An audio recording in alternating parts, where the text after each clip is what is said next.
Les fermes ne sont plus aussi isolées qu'autrefois. De plus en plus, elles se trouvent tout près de maisons, d'habitats naturels ou d'autres exploitations produisant des cultures sensibles.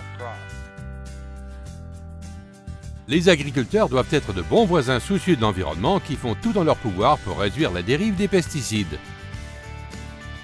L'une des meilleures façons de prévenir la dérive des pesticides est de communiquer avec ses voisins.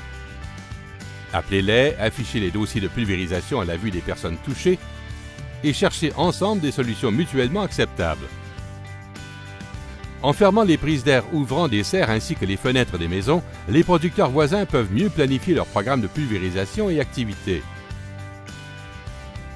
Qu'est-ce qui se trouve près du milieu de pulvérisation? Sous certaines conditions, de fines gouttelettes de pesticides peuvent être emportées sur de grandes distances. Que vous fassiez la pulvérisation vous-même ou que vous ayez recours à une entreprise de pulvérisation à forfait, songez à dresser une carte situant tout élément pouvant souffrir de la dérive des pesticides. Il peut s'agir d'abeilles qui butinent, de plans d'eau, de zones résidentielles ou d'autres fermes. Assurez-vous que la personne qui fait la pulvérisation est bien informée de ces éléments pour bien planifier son travail. Changer les buses est peut-être la meilleure façon de réduire la dérive des pesticides. Vous avez le choix, mais ces buses ne sont pas toutes pareilles. Ce graphique indique le risque de dérive associé à différentes buses, comparé à celui qui est associé à une buse à jet plat à grande portée.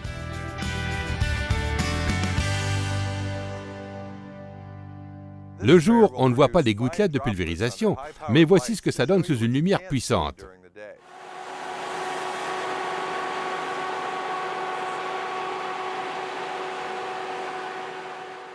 Les buses à admission d'air sont très fréquentes sur les pulvérisateurs à rampe.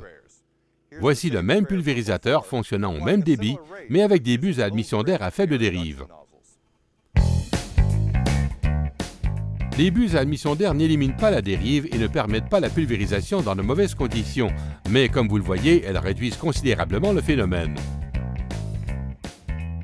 Qu'il s'agisse d'un pulvérisateur à jet porté ou à rampe, les buses doivent rester aussi près que possible de la cible tout en respectant le mode d'emploi du fabricant. Plus la distance entre la buse et la cible est grande, plus le risque de perte par évaporation est grand. De plus, les gouttelettes ralentissent, ce qui accentue le risque de dérive. En plus du choix des buses, des modifications peuvent être apportées au pulvérisateur pour qu'il soit plus précis. Mentionnons entre autres des écrans ou des déflecteurs, des manchons à air et des tours de pulvérisation. Chaque accessoire comporte des avantages et des inconvénients. Analysez votre matériel de pulvérisation et consultez des détaillants et des producteurs expérimentés. Vous pourrez alors décider de ce qui convient le mieux dans votre cas. Il n'est pas toujours possible de pulvériser dans des conditions idéales, mais certains ajustements peuvent vous donner une plus grande latitude et il est important de connaître les périodes sans risque et celles où vous ne devez pas pulvériser. Vous pouvez utiliser les appareils de surveillance météorologique portatifs, consulter les prévisions locales et observer les indicateurs de direction du vent.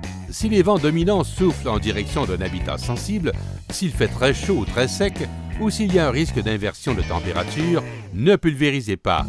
Prêtez attention aux conditions météo et aux variations qui surviennent au cours de la journée. N'oubliez pas que la dérive peut se produire longtemps après la pulvérisation.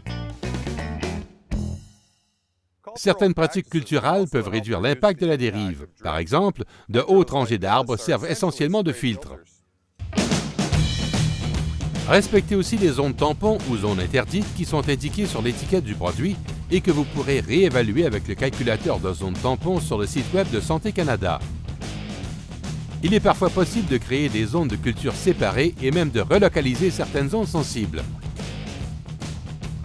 Aucun dispositif de réduction de la dérive n'éliminera totalement le phénomène, mais comprendre ce qui cause le problème et prendre des décisions éclairées peuvent réduire considérablement la dérive de pulvérisation vers des zones non ciblées.